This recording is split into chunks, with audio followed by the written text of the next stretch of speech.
Mesdames, Messieurs, peuple africain, chers membres des diasporas africaines, je vous invite individuellement et collectivement 1. À liker, 2. Partager et 3. Commenter pour nourrir les débats pour le compte de l'intérêt général qui est celui de d'éduquer, d'informer, de conscientiser et de mobiliser le peuple africain face aux enjeux en cours qui concernent notre continent. Je vous l'ai dit et dit plusieurs fois que le 22e siècle sera africain, que les bouleversements en cours vont chambouler tous les équilibres politiques, économiques, géostratégiques et militaires à l'échelle de notre continent. Ceci dit, mesdames, messieurs, peuple africain, chers membres des diasporas africaines, je vous informe que le monde que nous vivons est un processus de notre pensée. Il ne peut être modifié sans repenser notre mode de pensée, disait déjà Albert Einstein. Par ailleurs, je vous rappelle que l'inégalité entre couches sociales, culture, société et civilisation n'est pas fondée sur la nature. Elle réside dans l'information ou l'éducation qu'on donne à l'individu, ou plutôt dans celle qu'on lui refuse. Ceci est un cas de prise de conscience individuelle et collective à l'échelle africaine et de sa diaspora. De ce fait, pour construire des sociétés africaines meilleures à venir, il faudra tout révisiter, tout réformer au niveau de l'individu. L'individu capable d'élever la raison au-dessus des émotions et de l'appartenance. D'élever le sens de l'intérêt général au-dessus des intérêts particuliers et partisans et des conflits d'intérêts. L'individu capable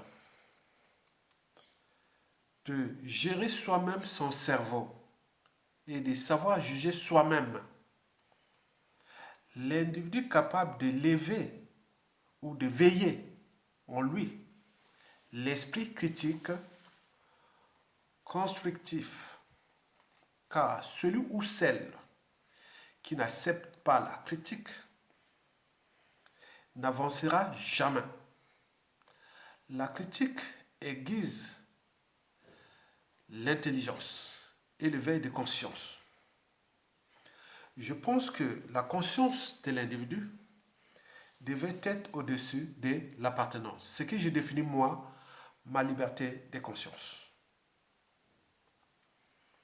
Mesdames, Messieurs, peuple africain, chers membres de la diaspora, quant à l'éducation, elle devait transmettre de manière positive et en permanence, de génération en génération, les principes et valeurs 1.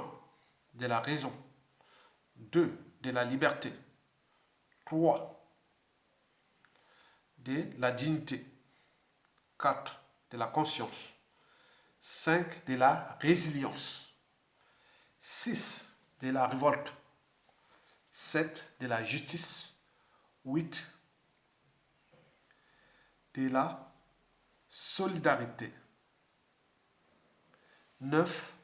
De la transmission de la mémoire, et n'oublions pas 10. De la transmission des enjeux existentiels tels que les problématiques sociales, écologiques, culturelle, sociétale et voire civilisationnelle. Mesdames, Messieurs, peuple africain, chers membres des diasporas africaines, pourquoi sommes-nous à l'apogée, c'est-à-dire au sommet de la domination occidentale en Afrique? Vous savez que vous pouvez monter jusqu'en haut de la tour Eiffel. Et maintenant, quand vous voulez chercher à descendre, vous pouvez demander la pente peut être raide. Donc, l'Occident est monté. Il est maintenant au sommet là-bas. Au sommet du mont Everest.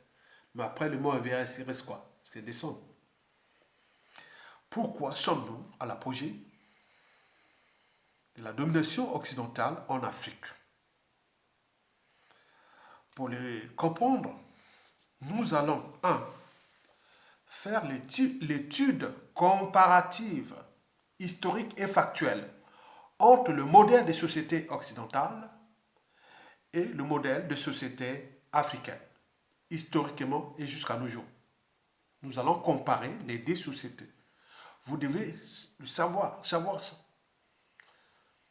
Pour tout intellectuel, politicien, économiste, financier et autres, ceux qui ont le pouvoir d'agir en Afrique, ils doivent connaître cette étude comparative des sociétés occidentales et africaines. Deux, nous allons voir ou analyser la décadence des piliers de la domination occidentale en Afrique. Et enfin, trois, nous allons voir comment ça va évoluer, les perspectives en cours et l'éveil de la société africaine qui est déjà en cours sur différentes échelles. À l'échelle africaine, européenne, c'est-à-dire des diasporas africaines. Donc, il y a au pays là-bas, comme dans les diasporas. Il y a une dynamique qui est déjà là. Mesdames, Messieurs, peuple africain, chers membres des diasporas africaines, débutons l'étude comparative, historique et factuelle entre le modèle de société occidentale et le modèle de société africaine. En effet, historiquement et jusqu'à nos jours, vous devez avoir à l'esprit et dans la tête que le modèle de société occidentale s'est toujours assis sur trois piliers immuables. C'est-à-dire, ces piliers-là ne sont pas aménageables. Ça ne changera pas. Il y a trois piliers. Quand vous êtes en face des Occidentaux ou du blanc ou autre, il faut avoir ça à la tête, dans l'esprit. Ça ne changera pas. Parmi ces trois piliers figure 1. La compétition. Et ils appellent ça la concurrence, la croissance économique, le PIB et autres. Ça, c'est dans la tête de l'Occident. La compétition. Que le meilleur gagne. Les rapports de force. Même sans raison apparente, il faut toujours s'affronter. La compétition. Elle est économique, financière, commerciale, partout. C'est tout. C'est qui ça? La compétition. Le produit intérieur brut, soit disons la création des richesses et autres. C'est ça. C'est depuis le néolithique jusqu'à nos jours. C'est ça. Le deuxième pilier, c'est l'accumulation. L'accumulation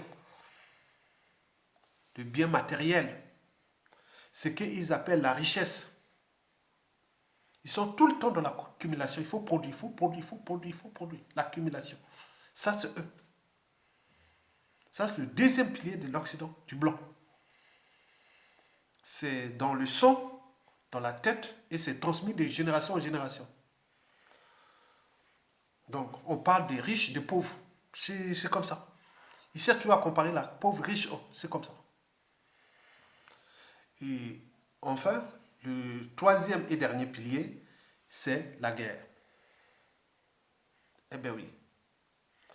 Depuis Hannibal, en passant par l'Empire grec, l'Empire romain, le Moyen Âge, l'Antiquité, le Moyen Âge, la Renaissance, le siècle des Lumières, le 19e siècle, le 20e siècle, c'est que des guerres, des guerres, des guerres, des guerres. C'est là. Donc vous avez retenu, je répète, les trois piliers de l'Occident. C'est un, la concurrence, la compétition.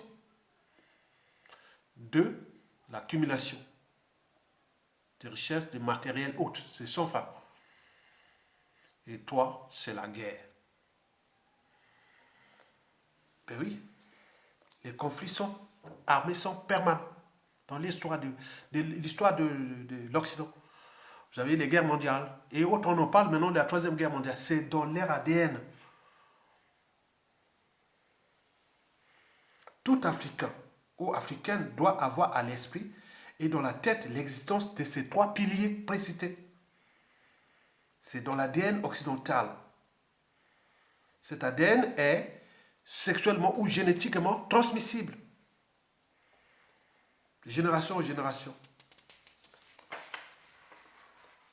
Quant au modèle des sociétés africaines, historiquement, jusqu'à peu près la fin du 19e siècle, hein, c'est-à-dire au partage de l'Afrique, la conférence de Berlin, de 1884 à 1885 à Berlin.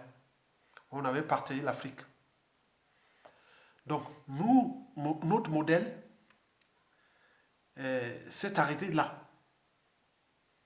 C'est arrêté là. Or que eux, c'est depuis, ça n'a jamais changé. C'est jusqu'aujourd'hui. Mais nous, notre modèle s'était arrêté à la conférence de Berlin. D'abord avec, l'esclavage n'a pas modifié ce modèle, non. C'est surtout après la colonisation que nous avions subi ce modèle. Ce modèle a été fracassé. Dans ce modèle que nous avions aussi trois piliers, comme eux. Eux, c'est la compétition, l'accumulation et la guerre. Mais nous, c'est le premier pilier, c'est la recherche de la vérité.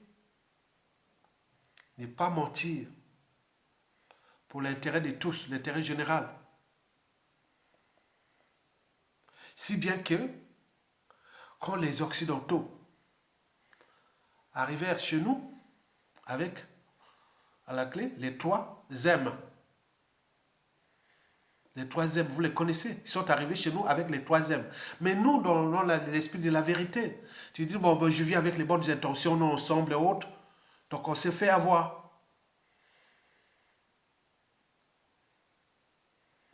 À cause de ces troisièmes-là qui nous ont apporté. Parmi ces troisièmes, premier M, c'est les missionnaires. Le deuxième, M, c'est les marchands. Et le troisième, c'est les militaires. Au moment où on nous mettait, on vous donne la Bible, vous êtes en train voilà. Maintenant, quand vous allez ouvrir les yeux, vos terres sont déjà vendues. Et à côté, vous avez un fusil à côté qui vous, voilà, contre mètres autres. Vous voyez ça? C'était facile, hein? Les troisièmes, missionnaires, marchands et militaires. Missionnaires, marchands et militaires. Ça, la suite, on la connaît. Depuis l'esclavage.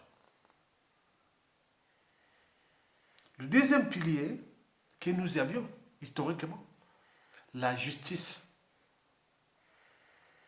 On était en permanence à la recherche de la justice. Si bien qu'il y a eu peu de conflits. Chez nous, il n'y a pas eu de conflits. Vous faites toute l'Afrique, historiquement, il y a eu peu de conflits. Peu de conflits. Que des petits querelles autres. Il n'y a pas de conflits. Il n'y a pas eu de conflits. On n'a pas historiquement que l'Afrique du Nord s'est battue avec l'Afrique de l'Est, s'est battue avec l'Afrique centrale s'est battue avec l'Afrique de l'Ouest, ou tel pays, non, tel tribu. Non, il n'y a pas peu de guerre. Parce qu'on était toujours à la recherche de la justice, le règlement des conflits, le dialogue. On était en permanent en dialogue. Qu'est-ce qui ne va pas? On doit chercher le dialogue.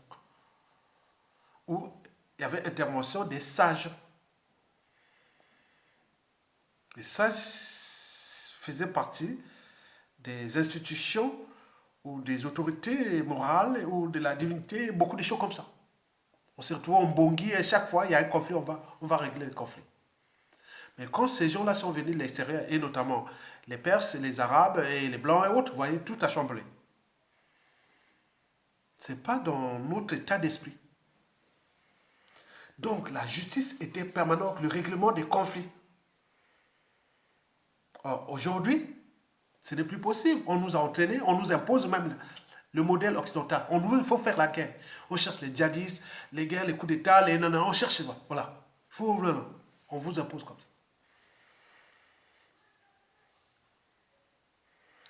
Enfin, le troisième et le dernier pilier, c'est justement la solidarité. Elle était permanente. Si bien que jusqu'à la fin de la Deuxième Guerre mondiale, beaucoup d'Européens qui ont fait l'Afrique, il n'y avait pas de SDF, ni de mendiants, ni de pauvres autres. Nous, le mot pauvre n'existait pas. N'existait pas. En Afrique, on dit pauvre n'existe pas. Parce qu'il y avait la solidarité est là. Il y a déjà la recherche de la vérité et la justice et puis la solidarité. Tout ça, c'était vraiment nos valeurs. Principales valeurs. Donc, les trois piliers de l'Afrique historiquement jusqu'à peu près la fin de la Deuxième Guerre mondiale, c'est fait quoi? Répétez. Répétez. Je pense qu'il y a quelqu'un qui a écrit ça. Répétez. C'est quoi? La vérité, deux, la justice et non, la solidarité. Et donc, depuis, nous, au niveau de la solidarité, ben oui, on n'a plus ça, puisque on a quelque part standardisé le modèle occidental chez nous, on cherche à l'imposer. On est dans la compétition, dans l'accumulation et dans la guerre entre nous. Mais ça n'existait pas chez nous, ça n'existait pas. L'Afrique, historiquement, il n'y avait pas. Il n'y en avait pas. Mais depuis la fin de la Seconde Guerre mondiale, voilà, le modèle de société occidentale s'est imposé à nous, de gré ou de force. Vous avez, depuis les pseudo-indépendances et avec les dictateurs et autres, on fait ça. Donc on nous gère, quoi. On gère comme eux, comme leur modèle. Donc notre but est de s'affranchir de ce modèle-là. Qui c'est pas l'ADN de l'Afrique. C'est pas l'histoire de nous. Nous, on connaît la vérité, la justice et la solidarité. Mais vous, c'est la compétition, l'accumulation et la guerre. Donc, c'est différent. Mesdames et messieurs, peuple africain, chers membres de la diaspora, voilà pour l'essentiel de l'étude comparative des deux modèles de société précités. Donc, à chacun de vous de nourrir le débat, de servir de ces éléments-là afin d'apporter plus de clarification à la génération actuelle et aux générations futures, pour les générations futures. Mesdames, Messieurs, peuple africain, chers membres des diasporas, décryptons maintenant la décadence des piliers, des trois piliers, ou des piliers de l'Occident, de la société occidentale, qui est déjà dans le monde entier, mais nous positionnons le débat sur notre continent. Pour le comprendre, il faut aller voir un peu du côté du modèle économique occidental. Ce modèle qui a tendance à se globaliser, à se standardiser et autres partout, il est maintenant partout, on voit ça. Donc, ce modèle-là, qu'on appelle le modèle économique occidental, il est fini. Il est dans une impasse. Il subsiste pour l'instant sous perfusion grâce à l'exploitation forcenée des minéraux, des métaux et terres rares et de l'exploitation des millions de travailleurs. N'oublions pas des énergies fossiles. Vous savez, la nature, bon, ils ne savent pas capter la juste part. Non, c'est dans leur cycle de vie énergie-matière. Exploitation, transformation, transport, consommation, rejet de l'environnement, déchets, et voilà, ça recommence, chaque fois, sans fin, sans fin. Et donc, ce modèle économique basé sur la croissance ou le produit intérieur brut, c'est-à-dire création de richesses indéfinies, puisque nos besoins de consommation sont illimités et les ressources nécessaires à ces besoins sont... les besoins de consommation sont illimités, on est dans la sous-consommation, mais les ressources nécessaires à ces besoins sont limitées. C'est ça le problème. Quand on voit en termes d'empreinte écologique, on voit au niveau de la biocapacité de la Terre, et les hectares globaux et autres, ce sont des termes, des indicateurs écologiques et environnementaux. Hein. Donc, bon, je sors de là pour ne pas trop aller dans ces modèles, dans ces choses-là. Mais je vous informe que ce modèle-là est basé sur la croissance économique, le PIB et surtout un mode de vie énergivore. Et ce modèle-là est clairement identifié comme prédateur pour le système écologique qui nous permet de vivre. Il est clair qu'il va finir, à courte échéance, soit de façon plus raisonnable ou civilisée, ou soit dans le chaos par des révoltes socio-environnementales. De ce fait, nous approchons pas à pas, de la permanence de l'état de crise de ce modèle économique. Par conséquent, aucune condition sociale et socio-environnementale ne sera plus stable. Vous avez vu des bouleversements en cours là, il y a des tornades, des tempêtes, des inondations, c'est ça, c'est leur modèle. C'est conséquent de ce modèle. Compétition, accumulation, la guerre. Bon, donc, il faut se dire que les transformations géopolitiques et géostratégiques en cours vont certainement impacter sur ce modèle-là. Déjà, il faut voir que depuis la fin de la guerre froide, en 1989, bon, l'Internet est arrivé, médias, réseaux sociaux et autres. Les Africains de plus en plus, pas réveillés, mais de plus en plus éveillés. Vous savez que l'ignorance est la pire des souffrances, mais le savoir et la connaissance vous libèrent. Donc les Africains de plus en plus éclairés, comme eux ici. Et donc ça sera des conséquences dans l'espace et le temps contre ce modèle. Vous avez eu aussi la montée en puissance, vous avez la montée en puissance d'autres puissances économiques et militaires.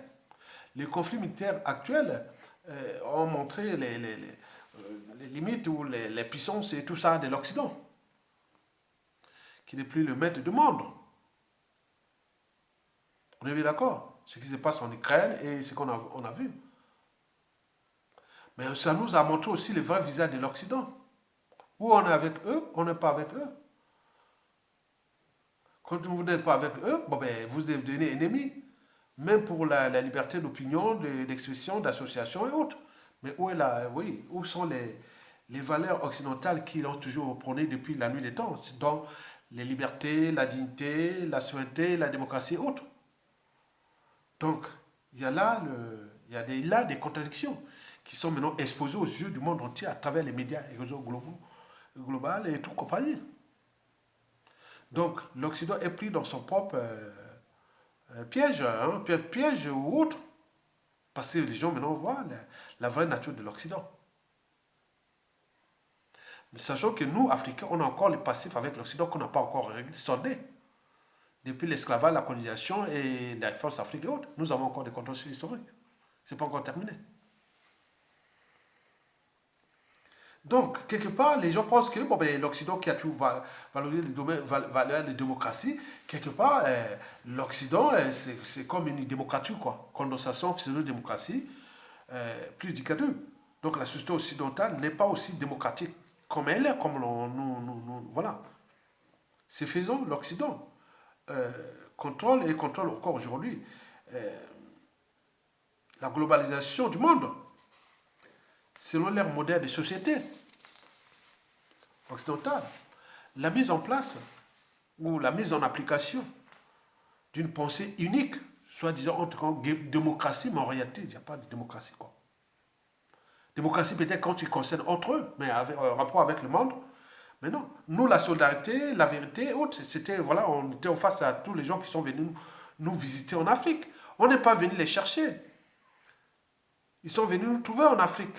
Ils ont trouvé, nous, avec les valeurs de vérité, justice et solidarité, mais nous ont imposé leur modèle, c'est-à-dire la compétition, l'accumulation et la guerre. Bon, ben, là, on s'est trouvé un peu piégé.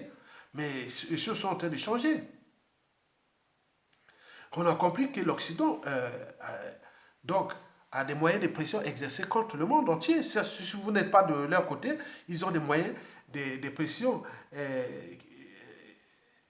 institués autour des instances de gouvernance globale ou de domination occidentale, qu'on peut les dire comme ça. Bon, quand on parle de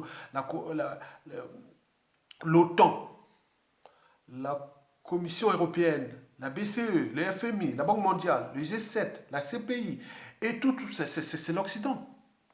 Donc on vient de comprendre que c'était pas, ce sont des instants qu'on croyait que Conseil de sécurité et tout, on croyait que c'était pour l'intérêt du monde entier, mais donc c'était pour eux. Donc on commence à comprendre ça. Donc s'ils ne changent pas de paradigme, ils vont être de plus en plus démasqués et grillés. Donc le climat de méfiance et défiance est là, qui va régner.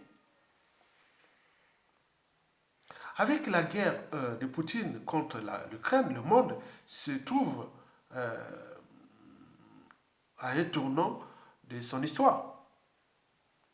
La communauté internationale, qui n'est autre que la domination occidentale, n'a plus d'instruments efficaces pour combattre les atteintes à leurs propres valeurs occidentales, telles que la liberté, la dignité, la souveraineté, la démocratie, commises partout dans le monde. Ainsi, les pays comme notre pays, le Congo-Brazzaville, où il y a un despote, le Pinochet d'Afrique, il a brisé des millions de vies, surendetté pour rien un riche pays, qui a humilié le peuple, il a fracassé le pays ruiné, détruit, qui est devenu une poudrière, mais paradoxalement, il a toujours des entrées en Occident. C'est ça qui dérange, qui faut que l'Occident, maintenant, en déphasage, parce que tout ça, c'était caché enfin, maintenant là, ça ne dépasse plus. Vous savez que dans les relations diplomatiques, économiques, sociales, culturelles, militaires, géostratégiques et autres, il y a 3 mots-clés. Il y a toujours 3 mots-clés des relations sociales. Il y a toujours derrière des relations sociales, des relations personnelles. Il y a confiance, méfiance, défiance. Avec la confiance tisse les liens. Elle ne se décrète pas, mais elle se construit au gré des épreuves. Mais quand on n'a plus confiance à quelqu'un, on rentre dans la méfiance. La méfiance dessert les liens. Mais quand cette méfiance devient répétitive, récurrente, on rentre dans la défiance. On dessert les liens. Et dans les relations diplomatiques, économiques, militaires, stratégiques et autres, ces 3 mots-clés sont toujours en permanence dans la diplomatie et dans les relations bilatérales, multilatérales et autres. Quand les relations diplomatiques, militaires, géostratégiques sont chaleureuses, c'est que vous êtes en confiance. On fait toujours confiance à un pays, à un État, à des institutions et autres comme ça. Mais quand on n'a plus confiance, ces relations diplomatiques, économiques, militaires et autres deviennent tumultueuses. Et quand la méfiance devient répétitive, on rentre dans la défiance et ces relations deviennent soit froides ou glaciales. Et donc les gens là, au niveau mondial, donc les blocs sont en train de se constituer. Et donc il faut en tenir compte de ces évolutions-là au rapport de ce que le monde entier voit actuellement dans les médias, réseaux sociaux, dans la réalité de ce qui se dessine. Et donc, là, Sassou Nguesso est toujours là, est maintenu par la France-Afrique qui est le cheval de Troie de la France. Or, la France est la mère de l'Occident. C'est le paradoxe. Mesdames, Messieurs, peuple africain, diaspora africaine, avec cette guerre de Poutine contre l'Ukraine, nous avions constaté l'impuissance occidentale autour des matières premières. Ben oui, nous disposons des matières premières, l'Afrique. La Russie aussi fait les chantages avec ça. Mais l'Occident, quelque part, n'a rien. Il compte sur son modèle de société économique, mais il n'a pas de matières premières. Et donc là, vraiment, on voit qu'il y a des choses qui se dessinent. Cela sous-entend quoi?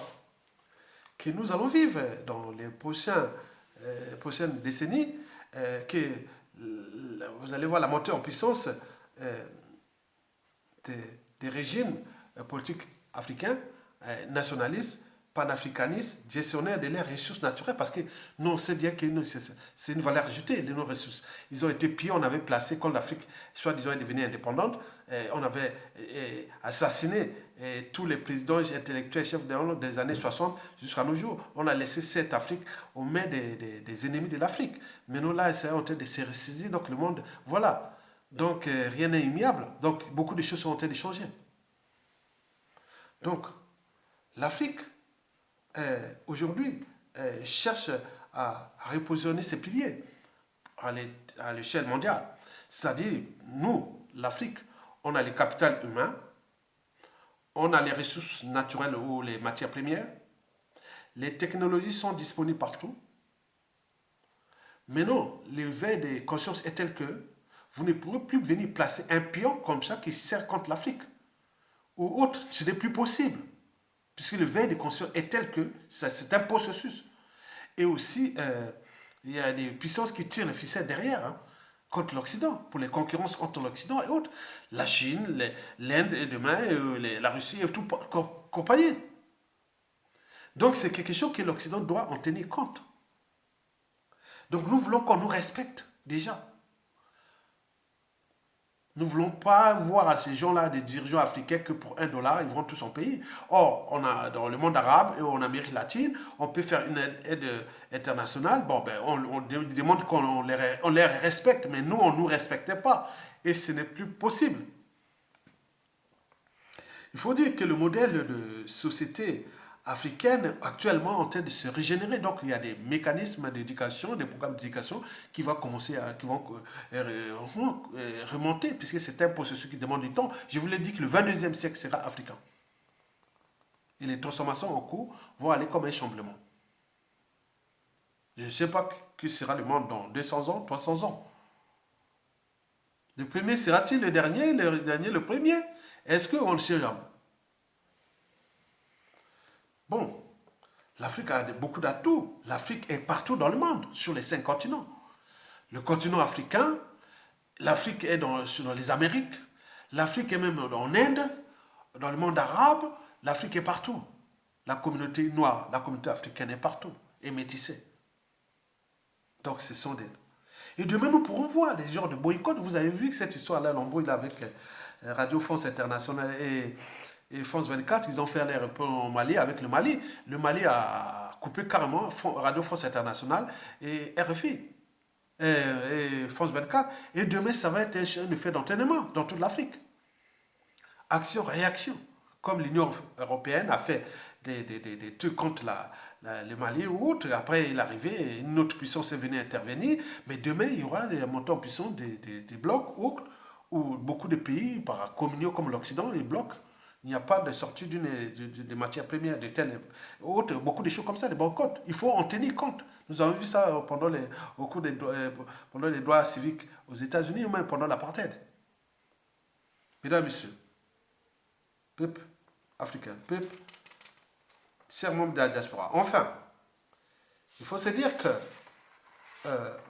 ce qui va arriver d'ici peu au niveau de l'évolution de la situation de demain, c'est-à-dire je pense à la dernière partie, troisième et dernière partie, comment va évoluer toutes ces choses-là. Moi, je pense que il n'y a pas de modèle, il n'y a pas de, comment on peut dire ça?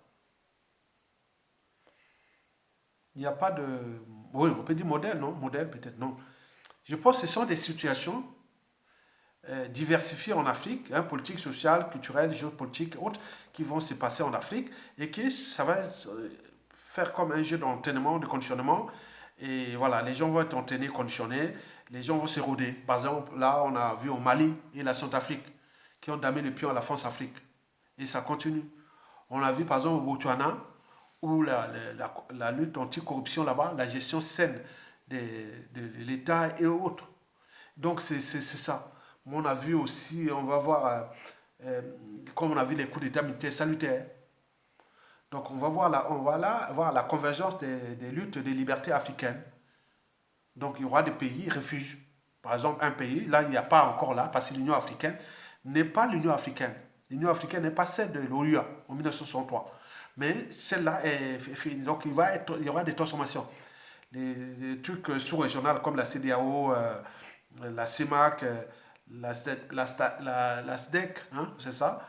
Et plein de trucs comme ça, ils vont être vraiment fracassés. Il y aura d'autres trucs qui vont sortir et c'est là que beaucoup d'Africains, la diaspora africaine qui est déjà nombreuse en Occident, parce qu'elle est là, elle est métissée, elle est aux États-Unis, au Canada, dans toutes les Amériques, en Europe, en Occident, en Asie et autres, et les pays africains qui vont envoyer des cadres bien formés aussi en Occident, inversement avec les coopérations multilatérales, bilatérales et autres, il y aura beaucoup de bouleversements au cours, mais nous serons des pays refuges. Ou par exemple, si seulement si un cerveau africain ne peut pas aller dans son pays, il y aura des pays refuges. Au lieu que ces matières grises-là soient volées à l'Afrique et rester en Occident, il y aura des pays refuges qui vont les, les, les, les, les faire venir et garder la... Oui, et pour... Voilà, donc comme valeur ajoutée. Et donc il y aura beaucoup de pays comme ça d'ici 2050. Et donc, ça sera la transformation majeure. Au moment où beaucoup de cadres civils, politiques et militaires africains rentreront dans des pays refuges et autres, donc nous allons voir des bouleversements en cours. Et donc, les gars comme Sassou Nguesso voient que, bon, ben, lui, toute la matière grise congolaise est à l'étranger. Et donc là, ben, cette matière grise peut aller aussi dans d'autres pays africains. Mais on ne peut pas aller dans un pays africain parce qu'il y a d'abord la solidarité entre les dictateurs, d'un côté, et de l'autre côté, l'Occident qui tire les ficelles derrière. Pour que les matières grises-là ne vont pas dans les pays africains, se réfugier dans notre pays, au risque d'être capturés, emprisonnés ou tués. Donc c'est ça. Donc c'est un jeu occidental. Et pourquoi me dites encore? Donc ce qu'il faut retenir, c'est que nous allons vivre d'ici peu de temps. C'est tout ce que je voulais vous faire sommairement, parce qu'il faut, ce sont des conférences, il faut détailler des mots, des thèmes, voilà. Donc là, on n'a pas, donc je fais ça vite fait, hein, voilà. Bon, voici nos atouts actuels et de demain. Premièrement, c'est les matières premières, ça, super. 2, le capital humain. 3, c'est qu'il y a des pays qui veulent rentrer en concurrence au niveau économique et militaire avec l'Occident et qui est en décadence. Et 4, les technologies sont maintenant disponibles partout. Et donc, à nous de saisir les opportunités pour développer notre continent. Et à ce moment-là, au moment où l'Afrique sera debout, l'homme noir sera respecté. Quand l'Afrique sera debout, en termes de liberté fondamentale, des droits fondamentaux, au niveau de la dignité humaine, au niveau du respect des institutions, constitutions, règles communes et autres, nous serons respectés. Tant qu'à faire, likez et partagez pour ceux qui veulent nourrir les débats. Je ne veux pas d'insultes ni de autres. Les insultes, les menaces, et voilà, les raisonnements déductifs, ce sont les défauts des imbéciles. Je ne veux pas des imbéciles. Je veux que vous soyez des hommes intelligents dans ce monde incertain, ce monde de plus en plus stratégique. Et vous avez le compris. Merci. À bientôt.